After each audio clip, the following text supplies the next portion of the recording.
Subscribe करें हमारे YouTube channel साधना gold को और पाएं वीडियो सबसे पहले। और हाँ, बेल आइकन दबाना ना भूलें।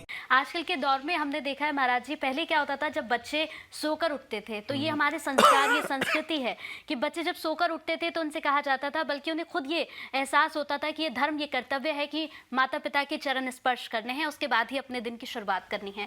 लेकिन आज के दौर में बच्चे कहीं इस चीज को भूलते जा रहे हैं महाराज जी।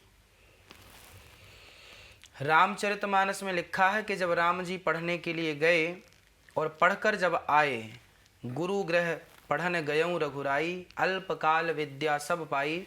और जब पढ़कर के लौटे तो गांव वालों को अर्थात अयोध्या वालों को कैसे पता लगा कि राम जी पढ़ के आए हैं? दशरथ जी को, कौशल्या जी को कैसे पता लगा कि पढ़ के आए हैं? बोले राम जी का व्यवहार बदल गया। आज की शिक्षा ऐसी है कि आज हम केवल डिग्री कागज में लिए घूमते हैं। ये हमारी रही पीएचडी, ये देखिए जी हम पीएचडी कर लिए हैं। पहले की डिग्री कागज में थी, आज की डिग्री कागज में है। पहले की डिग्री चरित्र में थी। प्रातःकाल उठ के रघुनाथा, मात पिता गुरु ना वही माथा। राम जी का स्वभाव बदल गया पढ़ने के बाद। कैसा हो गया? अब वो सवेरे जागते हैं और अपनी माँ को पहले प्रणाम, पिता को पहले प्रणाम, गुरु को पहले प्रणाम करते हैं। तो मैं पढ़ा लिखा हूँ कैसे पता चलेगा? मेरे माथे पर तो लिखा नहीं कि मैं पढ़ा लिखा हूँ, या मेरे कपड़ों से भी नहीं लगता कि पढ़ा लिखा हूँ। पढ़ा लिखा कौन है? अच्छे कपड़े तो पुतले को भी पहनाए जा सकते हैं। शिक्षा क्या है? विद्या ददाति विनयम, जिसके अंदर नम्रता हो, जिसके अंदर मिठास हो, जिसकी वाणी सुंदर हो, मिलनसार हो, जो व्यक्ति अपने से बड़ों का आदर करता हो, इज्जत करता हो, छोटों का भी आदर करता हो, उसी को आप पढ़ा लिखा समझिएगा। जो पढ़ा लिखा, जो पढ़ लिख कर अहंकारी हो जाए कि मैं ही सबसे श्रेष्ठ हूँ, मैं तो सर्वज्ञ हो गया, तो ये पढ़ाई, ये शिक्षा की परिभाषा नहीं है ना। आधी जो गगरी होती है ना, गागर आधी, वो छलकती ज्यादा है आधी, और जो पूरी होती है वो नहीं छलकती। तो जो अहंकारी किस्म के लोग होते हैं, अपना एटीट्यूड लिए बैठे हैं कि मैं तो खूब पढ़ा लिखा हूँ, इंजीनियर हूँ, ये हूँ, फलाना हूँ, ये आधी गागर है ना। पूरी गागर भर जाएगी तो छलकेगी नहीं। जो नम्र है, सरल है, आम का पेड़ जब फलों से भरता है ना तो झुक जाता है। झुकता वही है जिसमें जान होती है, अकड़ खास मुर्दे की पहचान होती है। तो आम का पेड़ झुक जाता है, जबकि बबूल का कभी नहीं झुकता, क्योंकि कांटों से भरा है। कांटों से भरा है।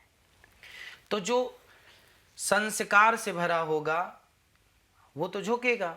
और जो संस्कार, आजकल के स्कूलों में पढ़ाई शिक्षा तो है, संस्कार नहीं है। इसलिए पढ़े लिखे बच्चे सिगरेट पीते हैं। बिल्कुल। इसलिए पढ़े लिखे बच्चे बड़ों के सामने खड़े होकर, हमारे गांव में तो ये आलम था कि यदि कोई बच्चा सिगरेट पीता भी था, बच्चा मीन्स कोई जवान मेरे जैसा कोई व्यक्ति सिगरेट बीड़ी पीता था और देख लेता था कि गांव में काका जी आ रहे हैं, चाचा जी आ रहे हैं, गांव के बुजुर्ग आ रहे हैं, तुरंत बीड़ी बुझा करके तुरंत अच्छा बन जाता था। बिल्कुल, ये सम्मान था। जबकि वो चाचा, वो काका जो थे ना, आ रहे थे, वो भी अनपढ़ थे। हाँ। लेकिन ये उनकी रिस्पेक्ट, आदर, ये शिक्षा थी। और आजकल तो पढ़े लिखे बच्चे बड़ों के सामने सिगरेट पी रहे हैं, शराब पी रहे हैं। तो ये शिक्षा आज की जो है, ये शिक्षा संस्कारहीन शिक्षा है। जबकि हमें चाहिए संस्कार युक्त शिक्षा। रसगुल्ला तब अच्छा लगता है, कढ़ाई से रसगुल्ला निकल तो आया, उसे रसगुल्ला ही कहेंगे। जलेबी बन गई है, कढ़ाई से निकल गई, पर जब तक चाशनी में ना जाए तब तक वो खाने के योग्य नहीं है। एक कढ़ाई से निकलती है और दूसरी कढ़ाई में जाती है, मीठी कढ़ाई में अर्थात चाशनी में। उसी प्रकार आज की विद्या है केवल वह जलेबी जो कि अभी ताजी ताजी निकली है, पर अभी संस्कार की चाशनी में वो गई नहीं। और जब तक संस्कार की चाशनी में नहीं जाएगी जलेबी रूपी शरीर, व्यक्ति, मैं या आप, तब तक हम समाज में वंदनीय नहीं होंगे, पूजनीय नहीं होंगे, आदरणीय नहीं होंगे। शिक्षा पाकर तो रावण भी बहुत शिक्षित था, सारे वेदों का ज्ञाता था। शिक्षा तो थी, संस्कार नहीं थे। इसलिए रावण के पुतले गली गली जलाए जा रहे हैं। हाँ। जबकि राम जी के पास शिक्षा भी थी और संस्कार भी थी, इसलिए गली गली राम जी के मंदिर बनाए जाते हैं। बिल्कुल, उन्हें पूजा जाता है।